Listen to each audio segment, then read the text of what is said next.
இந்த மாதிரி கனமான பாத்திரம் ஒன்று எடுத்து வச்சுக்கலாம். தண்ணி கொஞ்சம் ஊற்றிக்கலாம்.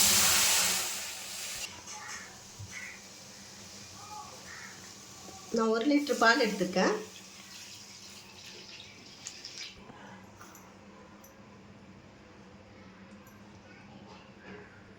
பால் நல்லா கொதி வரட்டும். பால் நல்லா கொதித்து வரணும். அந்த ஸ்டேஜில் கை விடாமல் நம்ம கலக்கிட்டே இருக்கணும். பால் பொங்குற வரைக்கும் அடி பிடிக்காமல் பார்த்துக்கணும். நம்ம இந்த மாதிரி ஒரு கரண்டி எடுத்து நல்லா கிண்டிக்கிட்டே இருக்கலாம். தண்ணி ஏன் முதல்ல சேர்க்குறோன்னா அடி பிடிக்காது. ஏடு வராமல் நல்லா கலக்கிட்டே இருக்கணும். ஏடெல்லாம் வரக்கூடாது. ஏடு வந்தால் நல்லா இருக்காது.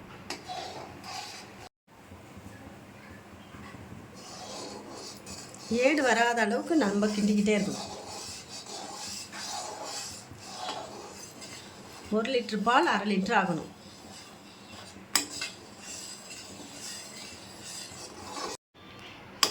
நான் ஆவின் பால் எடுத்துருக்கேன். நீங்கள் எந்த பால் வேணாலும் யூஸ் பண்ணிக்கலாம். ஆரோக்கியம் கூட சூப்பராக இருக்கும். பசும்பால் இருந்தால் கூட இன்னும் நல்லாயிருக்கும். 1 லிட்டர் பாலுக்கு 200 கிராம் சர்க்கரை யூஸ் பண்ணலாம்.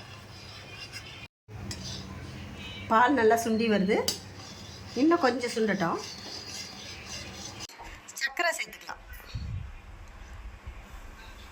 200 கிராம் சர்க்கரை போடுறேன்.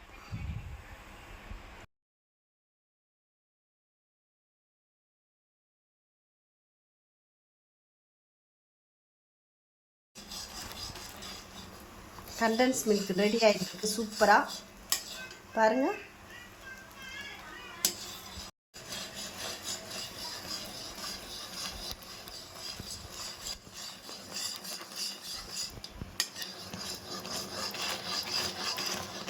சூப்பராக ரெடி ஆயிடுச்சு. இது ஒரு மிக்ஸி ஜாரில் ட்ரான்ஸ்ஃபர் பண்ணிக்கலாம்.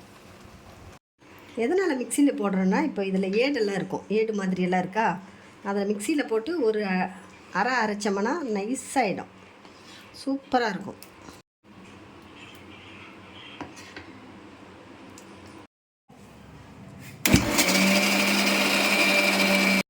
கண்டன்ஸ் மில்க் சூப்பராக ரெடி ஆயிடுச்சு. ஒரு பவுலில் ஊற்றிக்கலாம். வாவ்,